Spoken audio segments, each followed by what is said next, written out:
También a quienes nos están acompañando desde el Zoom. Mi nombre es Lucas Damos, voy a ser el encargado de coordinar el siguiente panel, que se titula Derecho Animal y necesidad de la reforma del Código Civil. Bueno, una cuestión que sin dudas es necesaria, ¿no?, en este camino de reconocer los derechos a los animales no humanos. Así que bueno, vamos a comenzar con el panel. Le otorgo la palabra a la señora Miriam Cataldi, jueza titular del Juzgado Nacional de Primera Instancia en lo Civil número 7, especialista en Derecho de Familia, docente en la UBA y otras universidades de grado y posgrado. Muchas gracias por la presentación. Gracias. ¿Me escuchan? Sí. Un poco más cerca, sí. De antemano pido disculpas si llego a toser porque estoy saliendo de un proceso bronquial bastante severo y el día de hoy no me acompaña demasiado. Bueno, un honor poder compartir acá hoy junto a ustedes en esta querida facultad, en esta Casa de Altos Estudios, junto a especialistas en derecho animal, porque mi coequiper y yo, la doctora Patricia Martín, somos de Derecho de Familia. Venimos siguiendo esta temática porque nos interesa, pero gracias a todo lo que aquí se ha planteado, lo que vinimos escuchando en el día de ayer y en el día de hoy estamos aprendiendo, capacitarnos, que es algo que continuamente los operadores jurídicos debemos realizar. Así que celebro esta invitación, agradezco mucho y es un honor estar con prestigiosos colegas dedicados al derecho animal. Así que agradezco muchísimo a los organizadores por esta propuesta y esta invitación. El panel de hoy es la necesidad, ¿no?, de repensar, que gracias a estos espacios que nos hacen reflexionar de la modificación del Código Civil en esta temática. Y justamente esta cátedra que cumple este largo camino, este largo proceso de 10 años luchando por el derecho animal, coincide también con los 10 años del Código Civil y Comercial. En aquel agosto, 1 de agosto del 2015, que celebramos este gran avance del derecho civil y en especial yo voy a referirme al libro 2, a las relaciones de familia, ¿no? Un avance pocas veces visto, en donde el código recopila muchas leyes dispersas, como podemos hablar la ley de matrimonio igualitario, la ley integral de las técnicas de reproducción humana asistida, la identidad de género y, por supuesto, el activismo judicial a través de la jurisprudencia. Por eso es que también este gran recorrido de estos 10 años en la cátedra de la UBA y de los estudiosos del derecho animal, también desde la jurisprudencia tenemos que hacer mucha fuerza para poder visibilizar a estos seres sintientes. El Código Civil y Comercial, en los grandes avances que introdujo en el derecho de familia, tiene principios rectores, ¿no? Hay un gran avance de la autonomía de la voluntad, con un consecuente retroceso en el orden público, y cómo fue impactando esta autonomía en las relaciones familiares, ¿no?, donde ya las relaciones familiares tienen un pie de igualdad, ya no de subordinación, ¿no?, aquel pater familia, aquel concepto de familia tradicional del pater familia, la familia matrimonizada, la familia heterosexual, la familia con fines a la procreación. Esa familia, ese concepto de familia, que es un concepto obviamente no natural, sino cultural, y que tiene que ver con el momento en el que se encuentra inmerso una sociedad, con lo cual es absolutamente dinámico. ¿Por qué estoy haciendo toda esta introducción? Porque me quedé pensando en estos 10 años que estamos repensando quienes hacemos derecho de familia, las relaciones familiares, es decir, qué cosas del Código, qué instituciones, qué principios quedaron consolidados con la reforma del Código Civil y Comercial y cuánto hay para seguir andando y construyendo, en cuántos nos quedó un poco corta la manta. Quedaron muchas cuestiones como la gestación por sustitución, las familias multiparentales, ¿no? El gran concepto en derecho de familia de la socioafectividad, perdón, que vino a solucionar gracias a la constitucionalización y convencionalización del derecho de familia, que ya no nos quedamos únicamente con el Código Civil, sino con su interpretación sistémica, y tomamos en cuenta los tratados internacionales de derechos humanos y las opiniones consultivas de la Corte, que son ley para nosotros. ¿Pero qué dice? Esta jueza viene a hablar de familia, ¿dónde nos estamos yendo? Esto es un divague.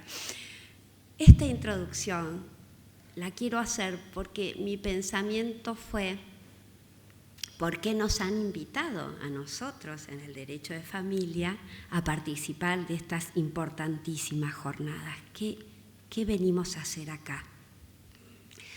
Y justamente este dinamismo y en este transcurso de estos 10 años, después de todos esos avances, hemos encontrado muchos cambios, ¿no? Digamos, esta familia tradicional de la que hablábamos, que por supuesto sabemos que no existe un concepto cerrado de familia, ya lo dice Fornerón, ¿no? Sino que el derecho no debe proteger a una sola familia, porque los ciudadanos y ciudadanas tenemos la posibilidad de subjetivamente armar nuestra propia familia, y toda familia requiere de una protección. ¿Y dónde se nos juega a nosotros en estas familias que pueden ser monoparentales, que pueden ser de 2 padres, de 2 madres, que pueden ser ensambladas, que pueden ser de una sola persona?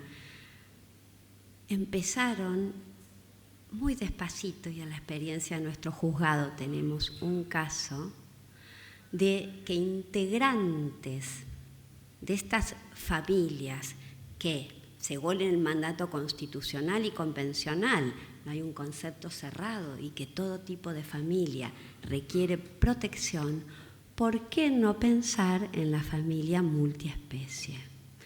La familia multiespecie, que está integrada por estas muy diversas familias que todos conocemos, pero que también uno de sus integrantes es una persona no humana, una persona que tiene lazos afectivos, que requiere de cuidados, que hace de compañía, y que han llegado a los juzgados de familias contiendas en el marco de un divorcio, de una familia, que en su propuesta de convenio regulador, que esta fue una novedad del Código, ¿no? En esta autonomía de la voluntad, donde las personas, junto a la especialización letrada y en audiencias en el juzgado, podían y pueden, mucho más allá de cuál fue el porqué, que no nos interesa indagar del fin del proyecto común, sino verse como familias a futuro, unidos ni más ni menos, por ejemplo, por los hijos, bajo la responsabilidad parental. Pero no entraron en estos principios y en estas instituciones estos seres sintientes, estos integrantes, que hay estadísticas serias que hablan que en Argentina y en Latinoamérica somos países que tenemos en nuestros hogares en un porcentaje altísimo estos seres que nos acompañan y nos alegran nuestras vidas y que son parte nuestra. Así se han hecho planteos en sede judicial donde hemos tenido que repensar relaciones familiares donde, digamos, parte del acuerdo regulador tenía que ver con estos sujetos sintientes. Y acá ya me están pidiendo el tema del tiempo.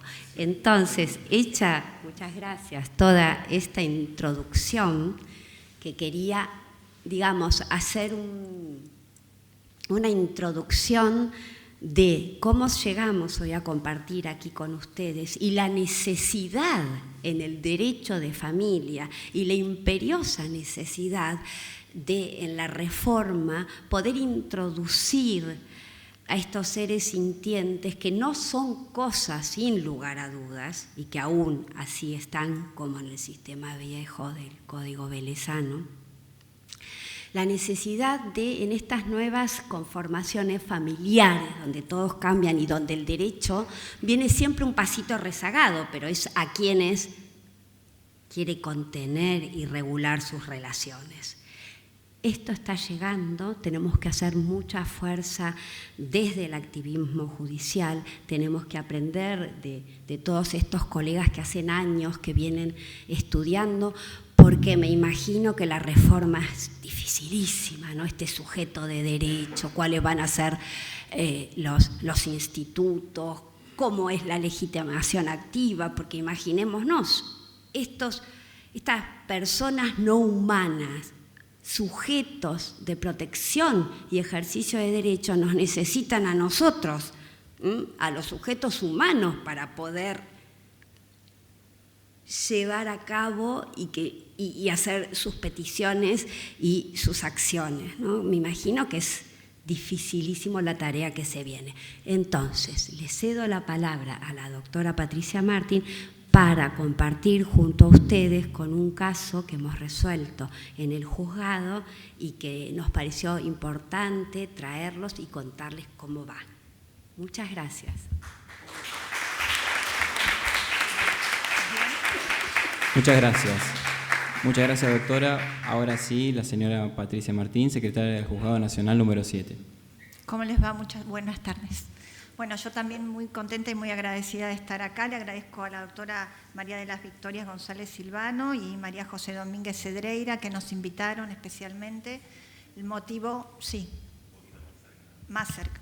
El motivo fundamental fue este fallo de la doctora, que por primera vez, yo trabajo en la justicia desde los 19 años y por primera vez tengo un caso donde están involucrados seres sintientes. A mí me convoca especialmente porque yo soy vegetariana hace 7 años y 5 vegana y tengo una pequeña militancia, muy poquita, pero en todo lo que puedo participo junto a mi hijo y me encantó que llegara este caso al juzgado. Digo, no habrá sido casual que llegó a un juzgado donde hay una funcionaria vegana. Así que me puso, apenas llegó, vino el despachante a preguntarme, me dijo, ¿qué vamos a hacer? ¿Nos vamos a declarar competentes? Wow, se va otro, porque ya hubo uno donde no recuerdo cuál juzgado y prefiero no recordarlo, pero el juez dijo que eran incompetentes porque los animalitos son cosas. Yo tengo animal en mi casa y nunca creo que es una cosa de ninguna manera. Yo cuando llego a mi casa no viene a recibirme ni la mesa, ni las sillas, ni la heladera. Quien viene corriendo, se pone contenta, tira sus peluches, a veces se hace pis de la emoción, es mi perra. De ninguna manera voy a pensar jamás que es una cosa mueble. Una perrita que participa de nuestras vacaciones, que tiene su veterinario, la llevamos al fisiatra, tenemos un régimen de comunicación de toda la familia, ella pasa una semana con cada uno de nosotros y tiene su mochila que lleva a todos lados, no hicimos convenio regulador, pero tiene toda su vida articulada y teníamos preparada una cosita, pero no se pudo pasar, que lo hizo una amiga, que también es una perrita que decía yo no soy una cosa, con un cartel. Hay días que la tienen. Después voy a ver si lo puedo pasar. Y bueno, llega este caso al juzgado, yo le digo por supuesto que lo asumimos, la fui a ver enseguida a la doctora La doctora es todo ampliación de derechos. Yo con ella aprendí a mirar todas las perspectivas, ¿no? De género, de capacidad, de infancias, de multiculturalidad. Todas las perspectivas están en esta mujer, que es mi maestra. Así que fui a decirle, me dijo, por supuesto que sí. Le dije, ¿puedo llevarlo yo el caso? Por supuesto. Así que asumí las audiencias, los despachos me los consultaban y fuimos proyectando todo. Cuando yo tomé las audiencias testimoniales, yo tomo audiencias a papás que no ven a sus hijos y no he visto nunca llorar a un papá como lloraba el actor en este juicio porque no podía ver a sus perritos. Lloró toda la audiencia testimonial. Para mí fue conmovedor y escuché a los testigos, todos hablaron del vínculo afectivo, de los cuidados, de todo el tiempo que se ocupó de estos perritos. Estos son 2 perritos que cuando se conoció con su pareja estuvieron 8 años juntos. Ella ya tenía uno hacía 2 años, adoptado, y después adoptaron otro que también lo adoptó ella. Cuando se separaron tuvo un régimen de comunicación él que armaron ellos, 15 días con cada uno, pero finalmente tuvieron un episodio que ella lo consideró de violencia en un estacionamiento con los perritos, le hizo una denuncia por violencia doméstica, tuvo una prohibición de acercamiento y a raíz de eso no vio más a los perros. Después tuvieron una audiencia luego del divorcio, la audiencia del artículo 438, que no llegaron a acuerdo, y como no llegaron a acuerdo con esto, finalmente inician las medidas cautelares. Esto transitó como una medida cautelar, no es una acción de fondo. Bueno, luego de todo el proceso, a la audiencia testimonial no vino. Fijamos una audiencia del artículo 36 que no vinieron, una audiencia testimonial que tampoco vino la señora, y finalmente pedimos otras pruebas, pedimos un informe del veterinario, a ver quién era que los llevaba, quién se ocupaba de la salud de los perritos, y si bien decía de los 2, fundamentalmente el actor. Pedimos, vinieron 3 testigos que él había ofrecido. La actividad de ella fue casi nula en el proceso, pedir alguna nulidad, pero bueno, finalmente llegamos a la sentencia. Para la sentencia tuvimos que pedir colaboración a la Cátedra de Derecho Animal, que se los agradezco mucho, les pedí todo lo que pudieran enviarme de bibliografía, lo estuvimos leyendo juntas, era mucho, era todo nuevo para nosotras. No sé si hay en este momento, creo en la Justicia Nacional en la Justicia Nacional me refiero que tenga actividad acá en la Ciudad de Buenos Aires. Otro fallo que especialmente hable de seres sintientes, de personas no humanas, y lo que privilegiamos con la doctora al hacer el proyecto eran los vínculos, más allá de quién lo había adoptado, porque si no terminamos otra vez en esa cuestión patrimonial casi, que si bien decimos con quién va y si quién lo adoptó, quién lo compró, bueno, acá lo que se privilegiaron fueron los vínculos. El tratamiento fue casi como si fuera un niño, y por ahí también se nos escapan cosas. Ahora para mí esta convocatoria fue un gran disparador, empecé a pensar, claro, no se lo puede consultar, porque en el juzgado nos cargaban, decían, ¿qué? Y si no se ponen de acuerdo vas a hacer una audiencia a ver con quién va, entra el perrito a ver con quién se va. Bueno, no, es un sujeto no humano que tiene intereses propios, pero no son los mismos de un niño. Digamos, no los estamos humanizando. Yo creo que con estos fallos lo que queremos es humanizar el derecho, no humanizar a los perritos. Los perritos son sujetos, perritos, gatos, todos los animalitos de compañía que tienen sus propios intereses y que hay que contemplarlos, pero nos tenemos que alejar, porque son los primeros casos que tenemos, de ese concepto de dominio, ¿no? De quién lo compró. También lo pensé en una situación de un animalito que tenga pedigree. O hay familias que tienen casas grandes y tienen caballos que los han comprado. Entonces, va a ser difícil en ese momento pensar en la cuestión patrimonial y en la cuestión vincular. Pero para mí, primero, si llegamos a donde pensamos, vamos a tener que pensar en la cuestión vincular. Y después resolverán lo patrimonial, no sé, pero sí lo vincular. Yo creo realmente que hay que hacer una reforma del Código Civil. Participo, por supuesto, con la doctora de este concepto de familia multiespecie.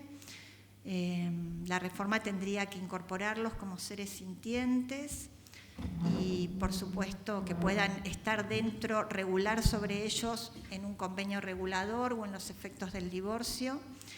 Y bueno, ojalá que siga habiendo de este tipo de fallos. Este fallo fue apelado, por supuesto, pusimos multa, lo apelaron, fue a la Cámara, la sala, es la sala, no sé por qué me olvidó, la sala L, un excelente fallo también que además habló del padre afín. Ayer se habló de esto acá, de la figura del padre, cierta analogía, equiparación al padre afín.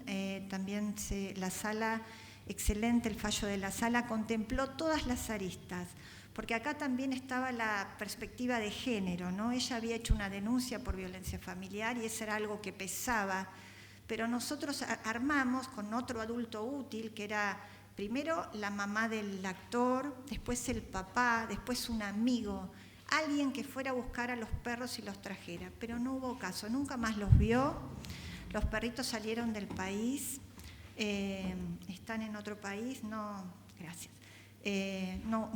Bueno, no sé, esto sentará jurisprudencia, será la semilla de otros fallos. Lo cierto es que como operadores esto es frustrante, ¿no? A pesar de las multas y todo, por lo menos hasta ahora, y yo, digamos, acá llegamos a una laguna, hay restitución internacional de seres sintientes, esto podría llegar a la Corte, hasta acá llegamos, nosotros por lo menos, con el fallo de Cámara. No hay acción de fondo aún, todavía esto es cautelar, pero bueno, aspiramos a que el reconocimiento de todos los peludos como seres sintientes. Yo soy vegana, yo quiero liberación de las jaulas, pero es todo otro proceso. Gracias a todos, muchas gracias.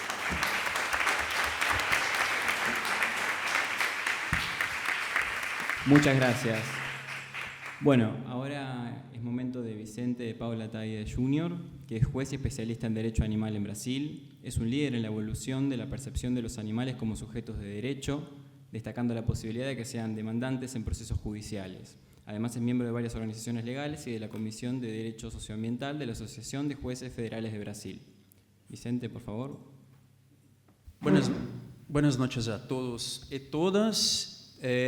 Quiero empezar con un saludo especial a la profesora María de las Vitórias. Gracias por la invitación, pero un saludo especial por los 10 años de la Cátedra de Derecho Animal. Es un hito histórico, un importante ejemplo para otras facultades de Derecho, incluso Brasil y otros países. Muchas gracias. Un saludo especial a mis compañeros y compañeras de mesa.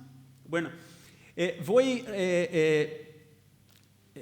hacer una exposición en dos momentos. En primer lugar, un pequeño vídeo, una ponencia de profesor Ricardo Lorenzetti, conocido presidente de la Suprema Corte Argentina, que estuvo en Brasil hablando para los juristas de la Comisión de la Reforma de nuestro Código Civil. Peso la atención de todos, porque es una importante reflexión sobre la reforma de Código Civil en Argentina y, por supuesto, en Brasil y otros países. Después haré mi exposición después de esta fala del ministro Lorenzetti. E todos eles aportaram durante meses. Nós trabalhamos rapidamente para fazer o código com todas essas observações. Após disso foi o executivo.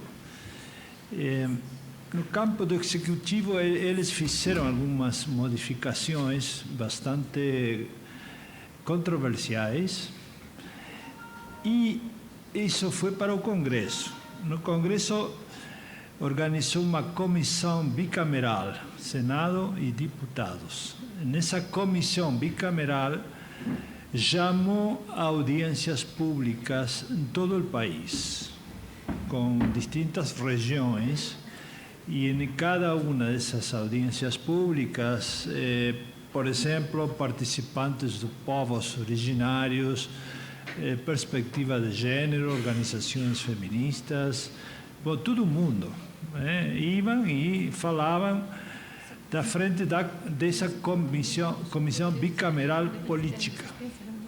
Após isso, nós trabalhamos juntos com a Comissão Política do Congresso para fazer algo que tivera uma razonabilidade jurídica e cuidar, porque todo mundo tem ideias, mas temos que ter técnica jurídica. Após de toda essa participação, nós trabalhamos muito na redação final, que, por exemplo, eu escutava a ideia de os animais têm que ser sujeitos do direito.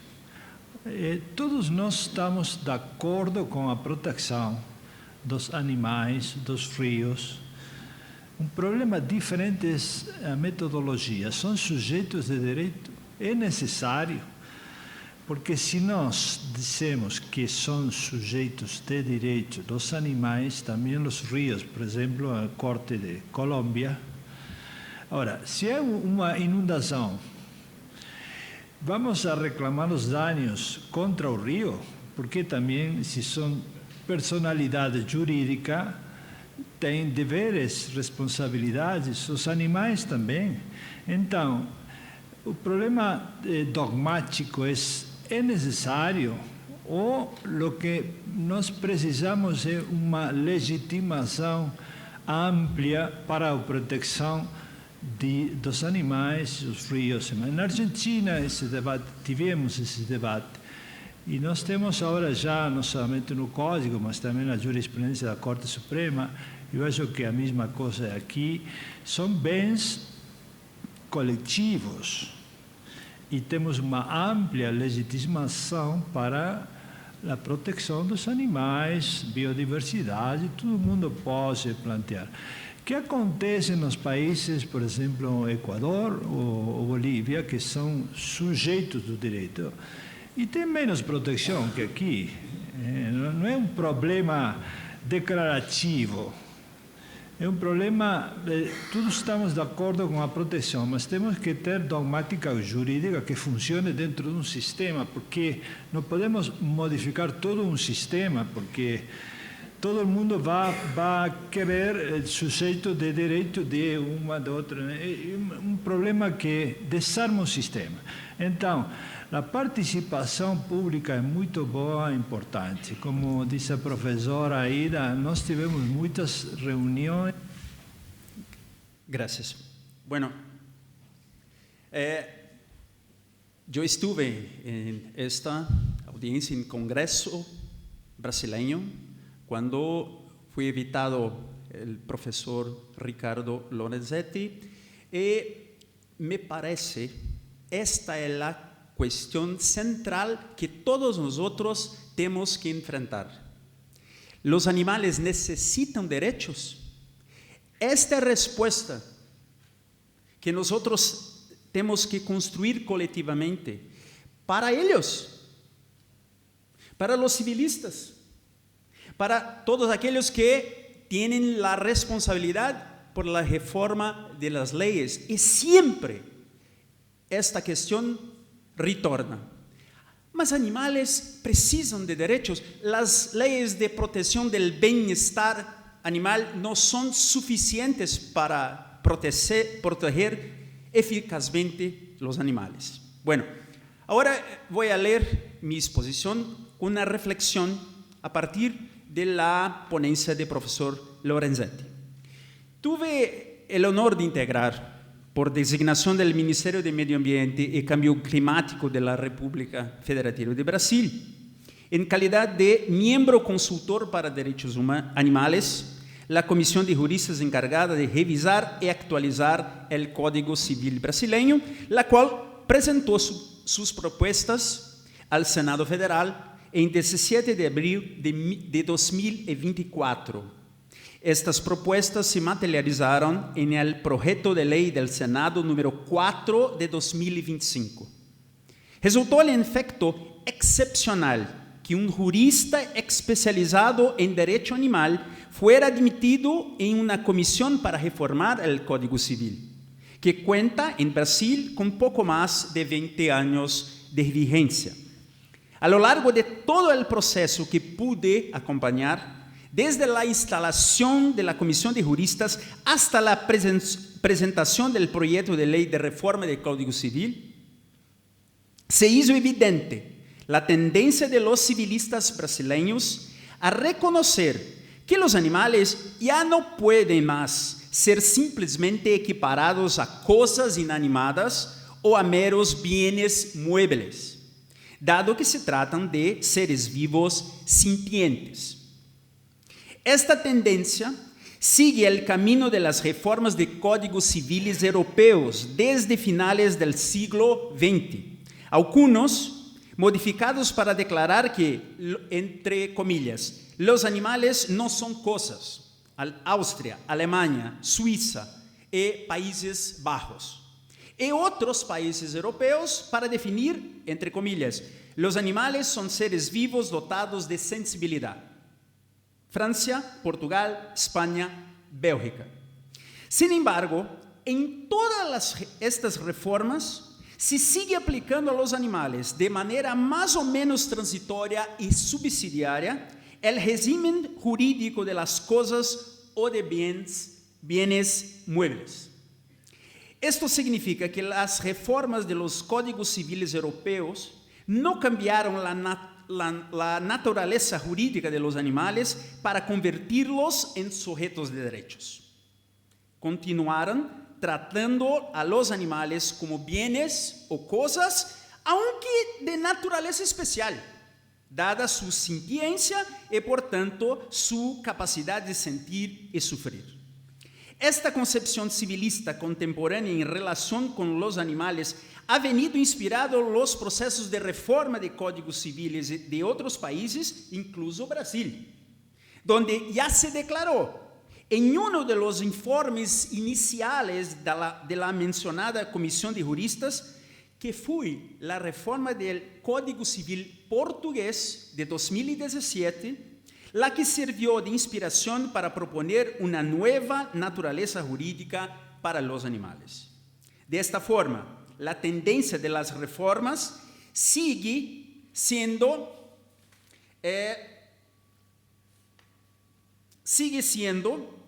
patrimonialista, al afirmar o interpretar a los animales como propiedad de los humanos, aunque se trate de una propiedad viva, sintiente, sujeta a una protección especial con una fuerte intervención estatal que reduce algunos de los atributos del derecho de propiedad en aras de garantizar el bienestar animal. Pienso su comprensión porque el tiempo del vídeo tomó un poco de mi espacio.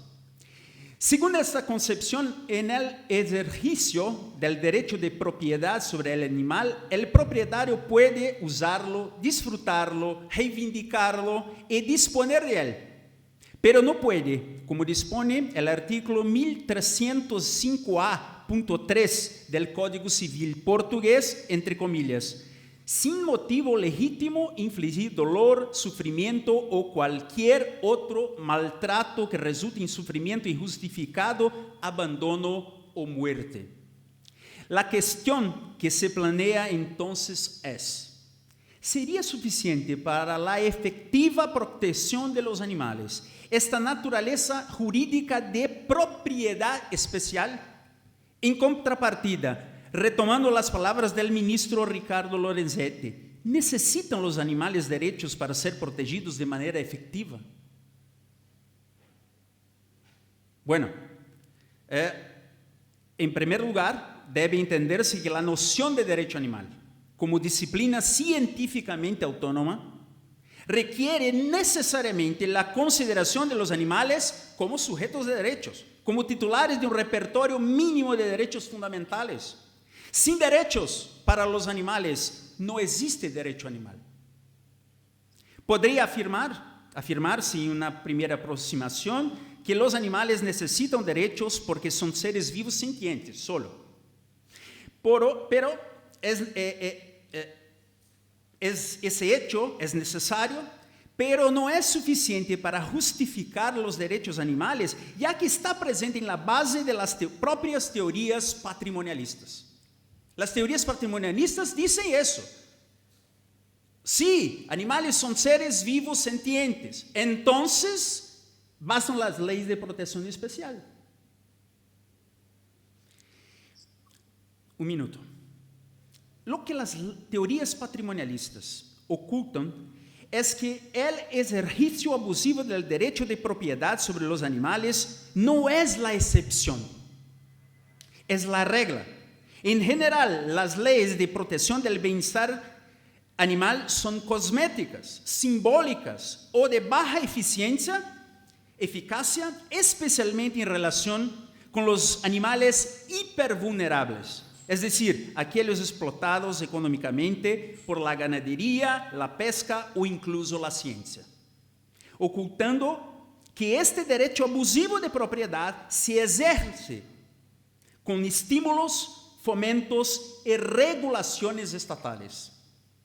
En otras palabras, miles de millones de animales están sometidos a una violencia institucionalizada con características típicas de un régimen de opresión totalitaria. Se impone una doctrinación masiva a través de la educación y de la propaganda, de la ideología del animal como producto de consumo, descrita, eliminam-se o desincentivan las percepciones alternativas, tratando a sus adherentes como enemigos de la cultura o de la economía.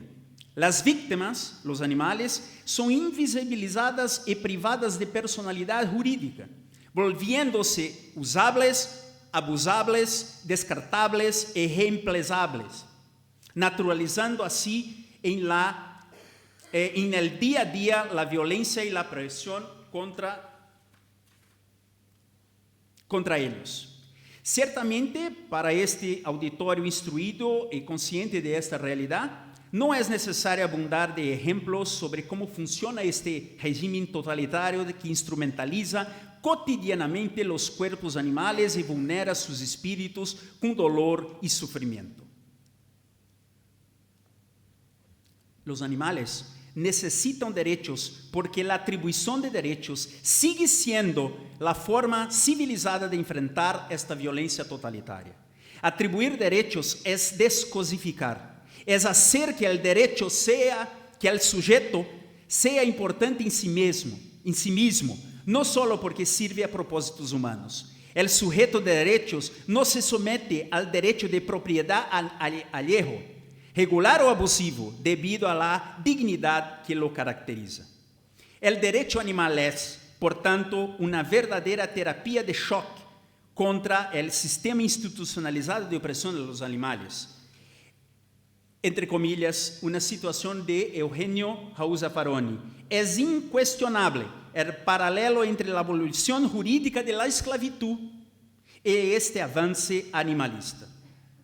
Bueno, yo tengo otras razones para decir que sí, animales necesitan de derechos, entre ellos la posibilidad de capacidad jurídica, de la capacidad procesual de los animales, pero mi tiempo ya he agotado a mucho, entonces agradezco la oportunidad, profesora María de las Vitórias, y quedo a disposición para preguntas o el complemento de mi ponencia. Gracias.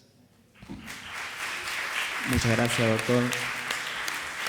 Estamos justos de tiempo, por eso es que las exposiciones les pedimos que sean de 15 minutos, 10 minutos. A continuación va a hablar el señor César Correa Martínez, abogado, especialista en Derecho Médico Sanitario, magíster en Derecho Público y doctor en Derecho. Es profesor en varias universidades y también es investigador reconocido por el Ministerio de Ciencia y autor de artículos y libros sobre derecho, filosofía, literatura y poesía. Sí, por favor. Vale, voy iniciando por el tema de tiempo. Bueno, mi área de experticia es el derecho público. Sin embargo, a raíz de una experiencia y de la invitación que me hace Vicky, le dije, bueno, puedo hablar del derecho privado, además porque el estar en el derecho público me permite tener un poco más de neutralidad hacia el derecho privado, sobre todo porque también tengo un proyecto de investigación que estoy desarrollando en este momento que justamente es una crítica a los conceptos de persona y de propiedad que se utilizan tradicionalmente en el Código Civil colombiano, en la legislación colombiana. Y eso me permite pues, hacer una crítica, digamos, mejor. Cada vez que un civilista intenta explicarme qué es la persona y qué es la propiedad, yo digo, tengo razón en tratar de o destruir o recomponer, o no sé a dónde me lleve este proyecto de investigación. Entonces, en virtud de ello, pues, en Colombia, en el año 2016 fue reformado el Código Civil y los animales fueron incluidos como seres sintientes, no como simples cosas. De hecho, taxativamente lo establece así el artículo 1 de la Ley 1774 del 2016, aunque el artículo 2 dice, mire, los animales siguen siendo cosas. Entonces ahí había como una especie de confusión respecto del reconocimiento, pero la no materialización. A raíz de eso iniciamos un proceso con un grupo de profesores y estudiantes para tratar de empezar a materializar ese concepto de seres sintientes que tiene el Código Civil colombiano, y empezamos por el concepto de inembargabilidad. Lo que se ve acá es el artículo 1677 del Código Civil. Este que está acá es el artículo del Código General del Proceso Civil, que habla de los bienes inembargables. Hay cosas como las medallas, los anillos de matrimonio, la cama, el computador, el televisor, las insignias, etcétera. Pero para que no lo lean, hay algo que no está ahí, son los animales. Y específicamente los animales domésticos de compañía no están como bienes inembargables, no estaban como bienes inembargables en el derecho colombiano. Eso nos llevó a un grupo de personas, ustedes conocen al primero que aparece ahí, Luis Domingo Gómez, nos llevó a plantear la posibilidad de que existiera una vulneración por omisión legislativa relativa del legislador colombiano que en el año 2012 decidió no incluir a los animales domésticos de compañía como bienes inembargables, tratando de justificar que esa medida era una medida desproporcionada, deslegitimada, irrazonable y que vulneraba los principios de igualdad y sobre todo de reconocimiento de los animales como seres sintientes. Si bien se normativizan los animales como seres sintientes en el año 2016, el reconocimiento jurisprudencial y en virtud de las decisiones que ha tomado la Corte en relación con que las decisiones de la Corte Constitucional son precedente obligatorio en materia jurisdiccional y administrativa, entonces en el año 2010 la Corte ya señalaba que los animales eran seres sintientes y esa sintiencia o ese reconocimiento de los animales como seres sintientes implicaba desde ya que el ordenamiento jurídico empezara a tratarlos como verdaderos seres sintientes y no como simples cosas. Esa sentencia, la 666 del 2010, es bastante extraña porque primero obliga a que las autoridades legislativas y administrativas empiecen a tomar medidas administrativas y legislativas en materia del reconocimiento de los derechos de los animales, pero es la sentencia que legitima la práctica de las corridas de toros. Es decir, termina diciendo que aunque son seres sintientes, está permitido el ejercicio de la violencia, práctica que ya el año pasado fue declarada ilegal. Estamos en el tránsito de aplicación de la ley que prohíbe las corridas de toros, afortunadamente.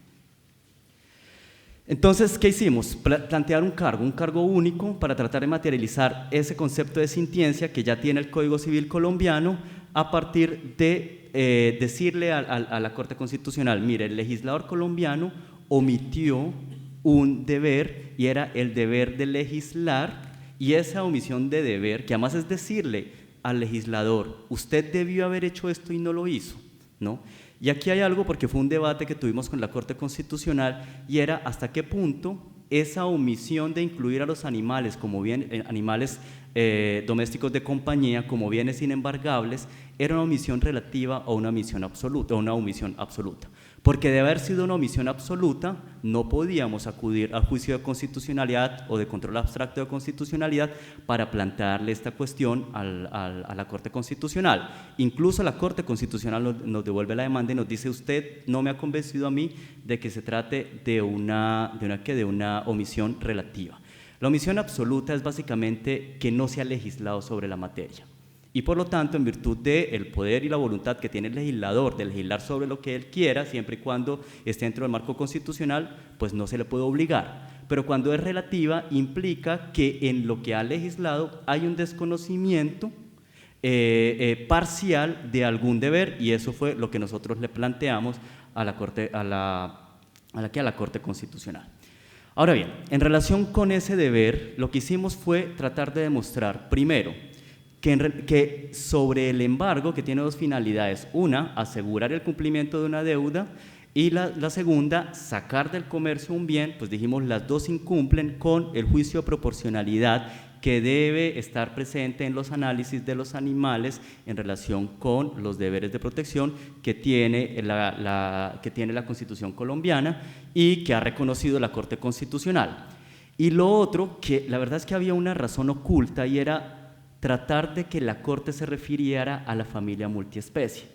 Dentro de las razones que nosotros adujimos como argumentos de la demanda estaba no solamente la vulneración del principio de dignidad, la vulneración del principio de protección del medio ambiente e indirectamente de los deberes con los animales, estaba también el principio de protección de los animales como sujetos de protección, no como sujetos de derecho, porque así lo ha reconocido la Corte y así lo ha aclarado en muchos fallos, sino que además dijimos que vulneraba los principios de unidad familiar y le planteamos la cuestión de la familia multiespecie. ¿Y por qué era importante? Porque en este momento está en discusión y muy seguramente no va a salir a favor la discusión de ampliar el concepto de familia, ¿no? La Corte Constitucional está analizando en este momento la constitucionalidad del artículo que dentro del Código Civil define la familia, y ha citado muchas audiencias públicas. Dentro de ellos ha habido muchas disputas teóricas en relación a si los animales merecen o no merecen ser reconocidos como miembros de la familia, ¿no? Recuerdo, por ejemplo, que la más importante fue de la Cortina, que se opuso al reconocimiento de los animales como miembros de la familia, a pesar de que reconocía el derecho de protección. Pero hay una discusión y seguramente la Corte se va a mantener al margen por ahora, pero rescatamos el hecho de que en este fallo, que no ha salido, apenas salió el boletín, pero dentro de los extractos del fallo, ya a nivel constitucional, la Corte no reconoce la familia multiespecie, pero sí reconoció el hecho de que la familia es un concepto modular, es un concepto dinámico e histórico que responde a demandas y a situaciones de cada momento o de cada espacio. Eso nos pareció importante, porque además recoge lo que sí se ha dicho en 3 pronunciamientos en sede judicial: uno en un salvamento de voto de un magistrado de la Sala Civil de la Corte Suprema de Justicia en sede de tutela, todos han sido en sede de tutela, en el cual el salvamento de voto dice que es necesario incluir a los animales dentro de la familia. Y otros son 2 también en sede de tutela: el juzgado primero penal municipal de Ibagué, que señala el hecho de que para poder acceder un perro a unos medicamentos, ni siquiera era que el Estado los comprara, sino que el Estado permitiera la adquisición de los medicamentos por parte de la familia. Dijo, se protege a la familia y se protege al perro Clifford, porque él tiene derecho a gozar del ambiente familiar. Y finalmente el juzgado segundo de pequeñas causas de Bogotá, en el cual reconoció el derecho que tienen los animales de compañía, los animales en general, al espacio público, específicamente a los parques, porque era absurdo que en Bogotá ciertos parques no permitieran el acceso de animales de compañía, ¿no? Porque es imposible. Por ejemplo, esas son normas absurdas que prohíban el acceso de un animal a un parque, y las aves, ¿no? Las aves no pueden acceder. Entonces, los animales de compañía. Y este juzgado, el juzgado segundo de pequeñas causas de Bogotá, reconoce el derecho a que todo el núcleo familiar del demandante, incluyendo a los 4 animales de compañía, gocen de los espacios para toda la población. De hecho, paradójicamente, el derecho civil ha avanzado muy poco en materia del reconocimiento de los animales, ¿no? Se ha avanzado mucho en derecho policivo, se ha avanzado mucho en derecho constitucional, se ha basado mucho en derecho, en derecho administrativo, pero en derecho civil se ha avanzado más bien poco. Entonces, este tipo de decisiones los que nos han llevado es a tratar de suplir esos espacios que se deben dar A propósito de la ponencia del doctor a la que me antecedió, es verdad, se han intentado las modificaciones del Código Civil y nadie con visión animalista ha hecho parte de las comisiones. O sea, no hay animalistas participando. ¿Qué es lo interesante que ha habido a propósito de las discusiones que se están teniendo acá respecto de lo político? En este momento el Congreso de Colombia es un desorden atroz. Es un desorden atroz. Es inimaginable lo que sucede allí. Pero curiosamente, todas las propuestas legislativas en materia de derecho animal logran consenso. Entonces se han logrado avances muy pocos, pero que se celebran.